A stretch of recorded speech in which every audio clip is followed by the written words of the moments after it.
Hello girls. आज हम जो बचे हुए आपके रस हैं वो करेंगे। इसमें हास्य रस ले लेते हैं।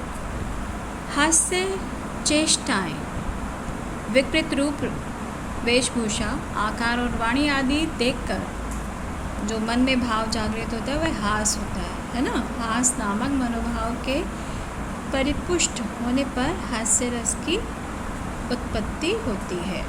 उत्पत्ति या निष्पत्ति दोनों समान हैं, ठीक है। जैसे विंध्य के वासी उदासी तपोव्रतधारी, महाबिनु नारी दुखारे, गौतम तिये तरी तुलसी सो कथा, सुनि भय मुनिवृंद सुखारे। यानी जो विंध्य के वासी थे वो क्या थे, वन में रहते थे और वो नारी के बिना दुखी थे। लेकिन जब पत्थर की जो वो तो गौतमी थी वो उनका उद्धार किया था रामचंद्र जी ने, तो सारे जो मुनियों का जो समूह था वो खुश हो गया था, ठीक है। यहाँ पर आलंबन क्या है, विंध्याचल पर्वत के तपस्वी मुनि। उद्दीपन, शिलाओं को चंद्रमुखी स्त्रियों में बदलने वाले राम का वन आगमन। यानी वो सोच रहे थे सारी जो शिलाएं हैं वो क्या हो जाएंगी, सुंदर स्त्री में परिणित हो जाएगी। अहिल्या के उद्धार, अहिल्या का उद्धार करने की बात सुनकर मुनियों का प्रसन्न होना, ठीक है। संचारी भाव है हर्ष एवं उत्सुकता, अनुभाव पाठक आश्रय उनका हंसना। स्थायी भाव हास्य, तो यहाँ पर हास्य रस की निष्पत्ति हुई है। करुण रस यानी उसका स्थायी भाव है शोक। विभाव, अनुभव और संचारी भाव के संयोग से करुण रस की निष्पत्ति होती है, जहाँ पर प्रिय की मृत्यु या दोबारा ना मिलने की स्थिति में उत्पन्न शोक के वर्णन में करुण रस होता है। प्रेम पात्र के चिर वियोग से पीड़ित होने, इष्ट वस्तु की हानि, अप्रिय वस्तु की प्राप्ति से होने से हृदय में उत्पन्न हुए क्लेश की अभिव्यंजना होना, यानी क्लेश यानी दुख उत्पन्न होना। वही शोक की स्थायी भाव आदि विभाव को उत्पन्न करने में करुण रस की परिणति होती है। यानी जहाँ पर प्रिय की मृत्यु हो जाए या किसी प्रिय व्यक्ति का दोबारा ना मिलने पर उससे भाव, कौन सा भाव, शोक का भाव उत्पन्न हो जाता है, तो उसे करुण रस कहते हैं। स्थायी भाव है शोक, आलंबन है विनिष्ट प्रिय व्यक्ति और जो ऐश्वर्य नष्ट हो गया है वो आलंबन है।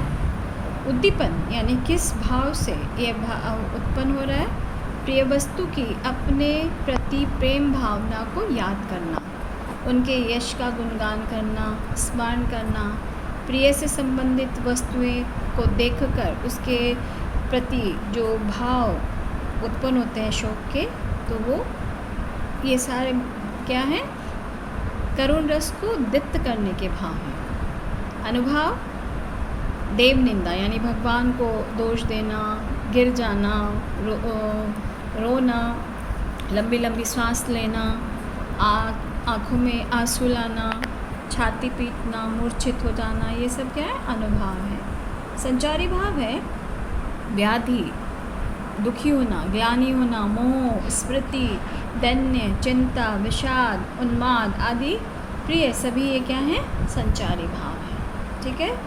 इसका उदाहरण ले लेते हैं यहाँ पर। बस यही दीप निर्वाण हुआ, सुत विरह वाणु का बाण हुआ, धुंधला पड़ गया चंद्र ऊपर, कुछ दिखाई न दिया मुँह पर। आपको इसमें आगे हम दिखाते हैं, आपकी पुस्तक से ही लिया गया है करुण रस का उदाहरण, वो आप याद कर लेना, ये थोड़ा सा टिपिकल है।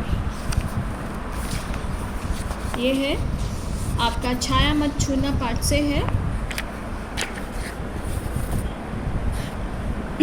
दुविधाहत साहस है, दिखता है पंथ नहीं, देह सुखी हो पर मन के दुख का अंत नहीं। दूसरा है आपका कन्यादान से है, कितना प्रामाणिक था उसका दुख, लड़की को दान में देते वक्त जैसे वही उसकी अंतिम पूंजी हो। यानी यहाँ पर लड़की के प्रति जो माँ के मन में एक विरह वेदना दिखाई गई है, मतलब शोक दिखाया गया। विरह वेदना यानी प्रिय के बिछड़ने से जो दुख उत्पन्न हो रहा है। लड़की अभी सियानी नहीं थी, अभी इतनी भोली सरल थी कि उसे दुख का आभास होता था, लेकिन दुख बाँचना नहीं आता था। पाटिका थी वह धुंधले प्रकाश की, कुछ तुकों और कुछ लयबद्ध पंक्तियों की। तो ये दोनों आपके हैं, वो आसान हैं, ठीक है। उदाहरण अब हम देखते हैं रौद्र रस। रौद्र यानी गुस्सा। व्यक्ति के क्रोध की मुद्रा में रौद्र रस की व्युत्पत्ति होती है। इसका स्थायी भाव है क्रोध। यहाँ पर ये आपके चैप्टर से ही है। आई थिंक आपको याद आ गया होगा कौन से चैप्टर से, राम लक्ष्मण परशुराम संवाद से है। रे नृप बालक काल बस बोलत तो ही न संभार, धनुई सम त्रिपुरारी धनु विदित सकल संसार। कि रे बालक, राजा के बालक, तू अपनी वाणी को संभाल कर नहीं बोल रहा है। काल के वशीभूत होकर तू अपनी वाणी को नहीं संभाल पा रहा है।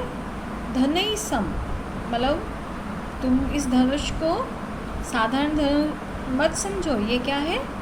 त्रिपुरारी यानी शिव जी का धनुष है, ये सारा संसार जानता है।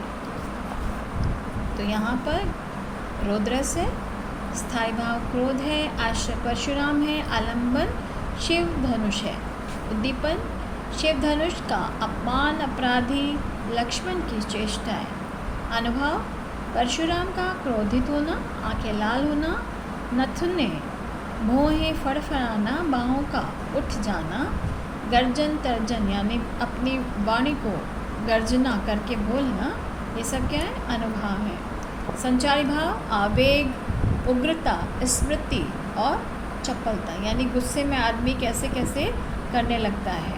तो वो कभी जल्दी जल्दी इधर उधर दौड़ के बात को कहना, गुस्सा आना, उग्र हो जाना, ये सब, ठीक है।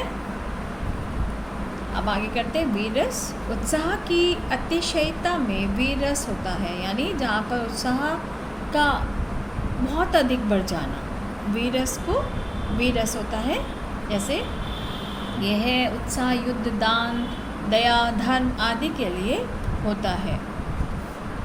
यहाँ पर रे अश्वसेन तेरे अनेक वंशज हैं, छिपे नरों में भी, सीमित वन में ही नहीं बहुत बसते पुर ग्राम घरों में भी।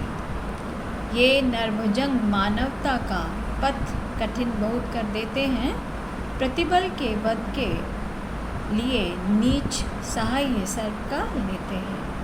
तो यहाँ पर जो उनके वंशज हैं उनको भी मनुष्य होते हुए भी सर्प के समान है, यानी जो धोखा देते हैं, जो पीछे से वार करते हैं, उन्हीं के लिए यहाँ पर कहा गया है, सर्प के समान मनुष्य को माना गया है। स्थायी भाव है उत्साह, आश्रय है वीर पुरुष कर्ण, आलंबन है सर्प और पांडव सेना, उद्दीपन है सर्प की सहायता न लेने के लिए प्रतिबद्ध होना, और अनुभव है कर्ण का अंग अंग फटकना, फड़फड़ाना। संचारी भाव गर्व, जोश, स्मृति आदि, ठीक है, यानी जोश में, उत्साह में। स्थायी भाव क्या है वीर रस का? उत्साह। अब है भयानक रस। भय की अधिकता में भय रस की निष्पत्ति होती है, यानी जहाँ पर अत्यधिक भय होता है तो भयानक रस होता है। उदाहरण है भुए भवन, भुवन घोर कठोर रव बाजी ताजी मारक चले, चिक्करी दिग्गज ढोल मही अहि कोल कूलम थलमले। यहाँ पर स्थायी भाव है भय, आलंबन है भय पैदा करने वाला सांप, सिंह आग का लगना, उद्दीपन है भय उत्पन्न करने की चेष्टाएं, अनुभव है स्वरभंग होना, कांपना, यानी डर के मारे कांप जाना और मुंह से आवाज़ ना निकलना। संचारी भाव ग्लानि, शंका, त्रास और आवेश, ठीक है। आज हम यहीं पर विराम लेते हैं। धन्यवाद।